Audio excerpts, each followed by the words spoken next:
Amados hermanos, muy buenos días, queridos amigos que nos escuchan a través y nos ven a través de esta plataforma digital. Le damos la bienvenida a esta escuela dominical de hoy domingo. Vamos a estar revisando el Evangelio de Mateo.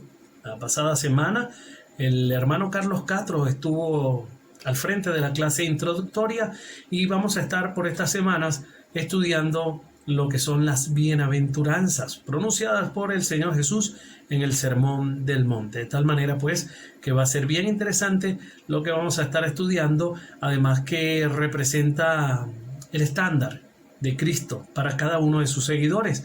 Vamos a poner esta clase en manos de nuestro Señor Jesús. Quiero que me acompañen en oración.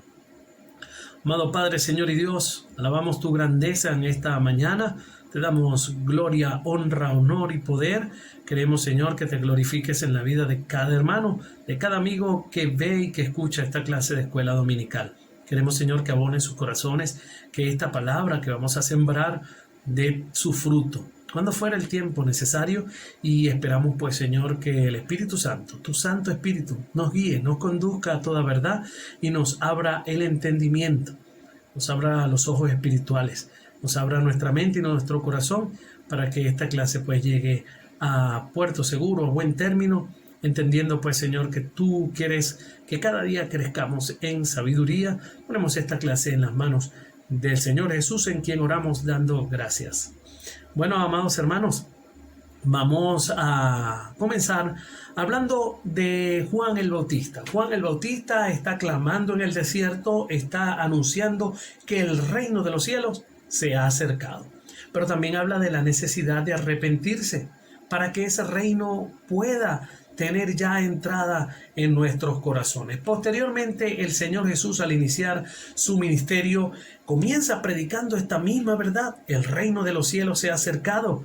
Vaya, que se ha acercado. Ahí está el propio Jesús acercándose y dando la proclamación de ese reino, hablando sobre el reino. Y escoge a los 12, a esos 12 que le van a acompañar en su ministerio, que le van a acompañar en lo que se refiere a la proclamación de ese reino, a anunciar todas esas verdades. Entonces se sitúa aquí el Señor en esta enseñanza que va a impartir, e imaginamos a la multitud ávida de escuchar al Maestro, de escuchar al Señor Jesús, los 12 también interesados en aprender, en ver de qué va a hablar el Señor, y específicamente el Rey en ese momento va a proclamar las bienaventuranzas, esas que son objeto de estudio durante hoy domingo y el próximo y los próximos domingos. Y entonces el Señor Jesús va a hablar de cómo entrar a ese reino, y este sermón específicamente va a tener muchas demandas, pero también con esas demandas van a venir bendiciones. Bendiciones. Estas bienaventuranzas no es otra cosa que bendición celestial para los más desposeídos, para los desprovistos de la tierra, pero también el diccionario de Mundo Hispano dice que son los gozos del cielo. Así llama el diccionario bíblico de Mundo Hispano a las bienaventuranzas. Bendiciones celestiales, los gozos del cielo, es esa persona digna de felicidad, esa persona que verdaderamente va a mostrar ese carácter cristiano. Porque las bienaventuranzas son eso, muestran cualidades, muestran virtudes que tú y yo, que decimos ser seguidores de Cristo, debemos evidenciar, debemos manifestar, debemos mostrar. Cuando vio a las multitudes, subió a la ladera de una montaña y se sentó. Sus discípulos se le acercaron. Y tomando él la palabra, comenzó a enseñarles diciendo: Dichosos los pobres en espíritu, porque el reino de los cielos les pertenece. Dichosos los que lloran, porque serán consolados. Dichosos los humildes, porque recibirán la tierra como herencia. Así que vemos aquí toda esa multitud escuchando al Maestro, y el Maestro entonces abre la boca y pronuncia la primera bienaventuranza, Mateo 5, versículo 3, bienaventurados los pobres de espíritu, porque de ellos es el reino de los cielos. Podríamos preguntarnos, ¿Cuáles son esos pobres de espíritu? ¿Quién es un pobre de espíritu? Es una persona arruinada espiritualmente. Es una persona totalmente en bancarrota. No en una bancarrota social, económica ni moral, sino en una bancarrota espiritual. Entonces esta persona se declara pobre en espíritu, pobre de espíritu, y reconoce ante Dios, reconoce ante el Señor esa pobreza espiritual. Entonces, quien hace eso con verdadera humildad, el Señor ve que se está despojando de su orgullo, que se está despojando de su vanidad, se está despojando del yo, y es esa la condición necesaria para ir ante la presencia del Señor. Amado hermano, querido amigo, cada hombre de este mundo debe reconocer que sin Dios está en la bancarrota espiritual, que sin el Señor en su corazón está totalmente arruinado en lo espiritual y nunca va a ser feliz. Por ende, nunca va a ser feliz, nunca va a ser verdaderamente libre y nunca, pero nunca va a tener la verdadera paz que solo el Señor Jesús puede dar. Pero aquí viene lo bueno.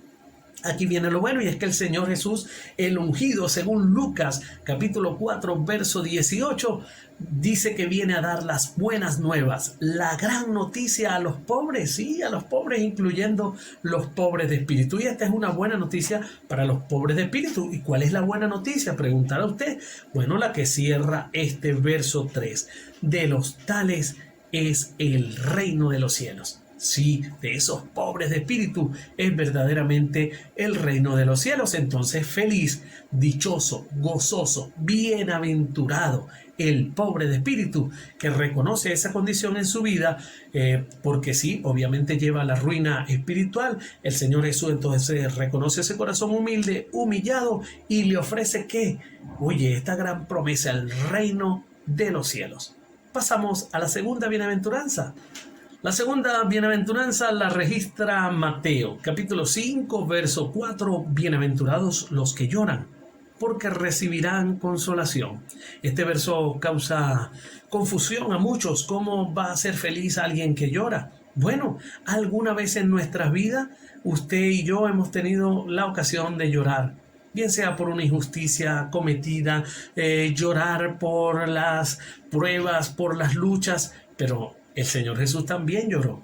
Se registra en la palabra del Señor que lloró frente a la tumba de su amigo Lázaro, que lloró también por su amada Jerusalén, pero que también lloró un poco antes de ser entregado lágrimas de sangre en el Getsemaní. Así es que, amados, el Señor Jesús lloró. Tú y yo también hemos llorado. ¿Cuántos familiares, cuántos amigos hemos perdido? ¿Cuántos consiervos, incluso pastores, han entregado su vida, han partido a la presencia del Señor Jesús? Y eso ha causado en nosotros gran tristeza y, por supuesto, lágrimas. Pero hay una promesa grande en la palabra del Señor. Nuestro Dios, tu Dios, mi Dios, es el Padre de misericordias y Dios de toda consolación. Por cierto, promete consolarnos en todas esas situaciones. Y entonces nosotros vemos aquí que el Señor Jesús, si nosotros vamos con ese llanto, en medio de ese llanto, con un corazón contrito, compungido, nosotros entregamos a Él ese llanto, esas lágrimas que hace el Señor mediante y a través de su Espíritu Santo. Bueno, Él es el que se hace vivo y presente, y viene la consolación. Por cierto, la consolación, cuando viene de parte de Dios y del Señor, encierra dos vertientes. No solo nos conforta, no solo nos alienta, sino que también subyace aquí la idea de darnos esa capacidad, esa fuerza, esa capacidad sobrenatural para nosotros poder seguir adelante y para nosotros poder vencer sobre la tribulación, sobre esa lucha y sobre esa prueba. Así es que, amados hermanos, en este tiempo tan difícil que nos ha tocado vivir a toda la humanidad, pero muy especialmente a nosotros los venezolanos, cuántas lágrimas hemos derramado, pero nosotros esas mismas lágrimas las llevamos a la presencia del Señor para que Él nos dé fortaleza, nos dé esa paz, nos dé ese gozo, y allí donde se hace presente la bendición que trae esta condición de los que lloran, y es que recibirán consolación. Vamos con la tercera bienaventuranza. La registra Mateo capítulo 5, verso 5. Bienaventurados los mansos. Escuche bien. Bienaventurados los mansos, porque recibirán la tierra por heredad. Hemos dicho que estas bienaventuranzas van ligadas al carácter que tú y yo, como seguidores de Cristo, repetimos, debemos manifestar, debemos evidenciar y deben estar presentes en nuestras vidas. Entonces, ¿qué sucede? El Señor fue enfático en señalar: aprendan de mí, que soy manso y humilde de corazón. ¿Ok?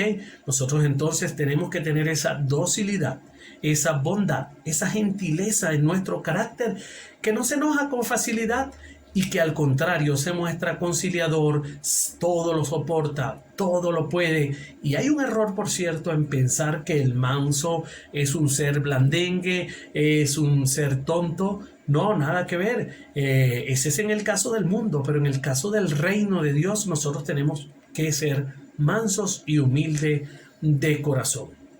En el caso de alguien que tiene a Cristo como Señor, es una fuerza que el Espíritu Santo le da, y más que una fuerza, es un rasgo de ese fruto del Espíritu Santo, la mansedumbre.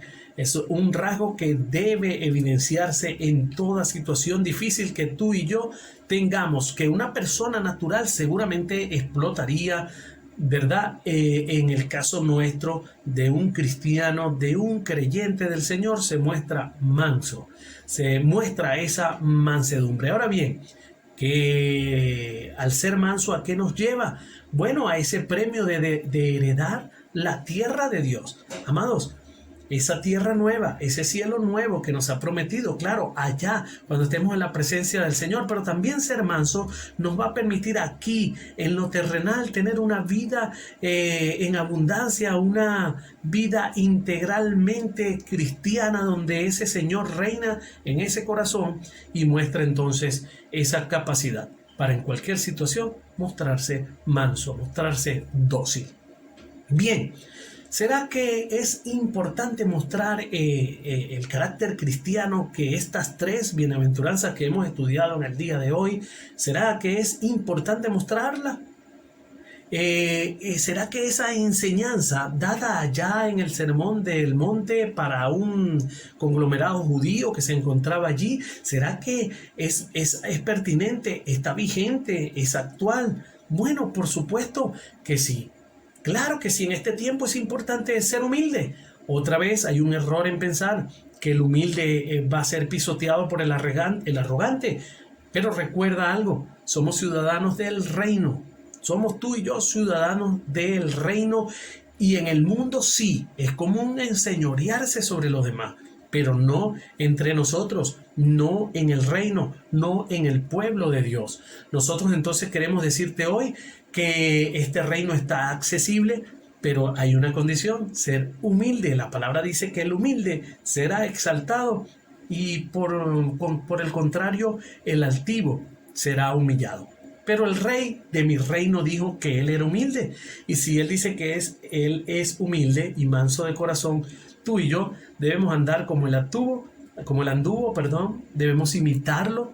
El apóstol Pablo decía: sed imitadores de mí como yo lo soy de Cristo. Ojalá que cualquiera de nosotros pudiera decir eso cuando hablemos con nuestros amigos, con nuestros familiares. Ahora, ¿es importante? ¿Será que es importante ser gentil, ser manso, ser dócil? Por supuesto que sí. Ya hay demasiada violencia en el mundo. La ley del ojo por ojo creo que está en crecimiento total, mas no así entre nosotros, entre los seguidores y discípulos y creyentes del Señor, quienes debemos mostrar entonces esa mansedumbre. Por tanto, nosotros, tú y yo, además estamos capacitados. El Espíritu Santo produce en ti y en mí ese rasgo de la mansedumbre. Ya está en nuestro corazón, la mansedumbre está allí, solo tenemos que mostrarla, evidenciarla. Por tanto, más bien debemos ir agradecidos ante el Señor y darle las gracias, porque en estas tres promesas, en estas tres bienaventuranzas, tenemos tres grandes promesas, y nosotros ya somos coherederos con Cristo en el reino de los cielos. Quisiera que no te pierdas esta serie de las bienaventuranzas porque cada una de ellas encierra una profunda enseñanza. Repito, actual, vigente, que muestra el carácter, el verdadero carácter cristiano que estamos llamados a tener. Pero más allá de seguir esta clase cada domingo, quisiera invitarte a que te comprometas en mostrar ese carácter en el día a día. Pídele al Espíritu Santo, pidámosle al Espíritu Santo que nos ayude para mostrar ese carácter, que trabaje en nuestros corazones, que vaya forjando y formando ese corazón, esa actitud, esa personalidad, ese carácter que es el estándar que quiere el Señor Jesús para que cada uno de nosotros, para que las demás personas vean a Cristo a través de nosotros. Y que además cumplamos y obedezcamos esta condición que muestran las bienaventuranzas, no solo para hacernos acreedores a la bendición y a la promesa que la incluye y está allí y está ofrecida por el Señor, sino que más bien lo hagamos para agradarle, que lo hagamos para mostrar al mundo verdaderamente que somos seguidores de Cristo. Debemos obedecer estos mandatos del Señor, de estas bienaventuranzas, y agradarle cada día más y más. ¿Cómo corresponder a la clase de hoy? Bien, yo pienso que reflexionando en la tarde y durante toda la semana de estas 3 bienaventuranzas que hoy hemos presentado para ustedes, estudienla en sus casas, sumérjanse, escudriñen las escrituras, los diferentes comentarios y textos bíblicos que puedan ayudarle para que entonces estos planteamientos que nos hace el Señor, que a todas luces es contracultura, pero que usted pueda escudriñar allí esa palabra del Señor y que la analice, cada una de las características, cada una de las promesas que hay impresa en ella, y recuerde que a medida que usted va desarrollando el carácter cristiano que exige el Señor Jesús, usted va a crecer en sabiduría, pero también va a acercarse aún más a esas promesas eternas y esas promesas terrenales que están contenidas en su palabra y que son para esta vida presente, pero también para la vida futura. Así es que, mis amados hermanos, gracias por estar allí. Recuerden, la próxima semana veremos 3 bienaventuranzas más.